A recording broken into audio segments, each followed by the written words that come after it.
Ce-i ceva ce lumea nu știe despre Carpați? Carpații se întind în Europa Centrală și de Est, traversând România, Ucraina, Polonia, Slovacia, Ungaria și Cehia. Munții găzduiesc o floră bogată, cu păduri de fag, brad și molid și o faună impresionantă. Urși bruni, lupi, râși, cerbi și numeroase specii de păsări rare. Carpații ascund resurse naturale valoroase, păduri bogate, ape minerale, zăcăminte de aur și sare, dar și o biodiversitate unică în Europa. Carpații de curbură formează o zonă spectaculoasă între Carpații orientali și meridionali, cu peisaje ondulate și sate pitorești.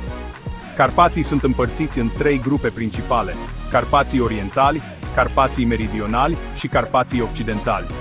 Printre cele mai faimoase obiective turistice din Carpați se numără Transfăgărășanul, Castelul Bran, Castelul Peleș și Lacul Roșu. Fiecare atrage mii de vizitatori anual, oferind peisaje spectaculoase și povești fascinante.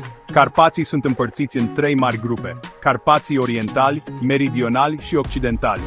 Fiecare ascunde bogății naturale impresionante: păduri, ape minerale, aur și o biodiversitate unică. Nu-s doar pietre vechi și păduri. E o lume de aventură ascunsă în fiecare vârf. Munții Carpați se întind prin România ca o coloană vertebrală gigantică, verde.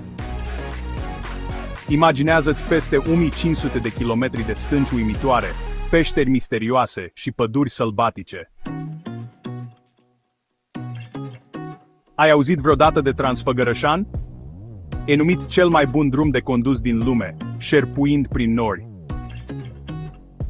Imaginează-ți așa, vezi urși bruni în păduri, urci pe jos până la Castelul Peleș, sau chiar găsești legendarul Castel Bran al lui Dracula, cocoțat pe o stâncă.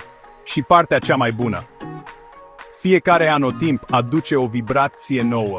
Flori sălbatice primăvara, drumeții epice vara, păduri în flăcări toamna și snowboarding iarna. Vrei o provocare?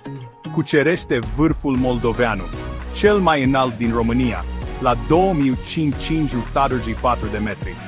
Sau, dacă îți plac legendele, ascultă localnicii povestind despre comori ascunse și creaturi misterioase care cutreieră aceste meleaguri.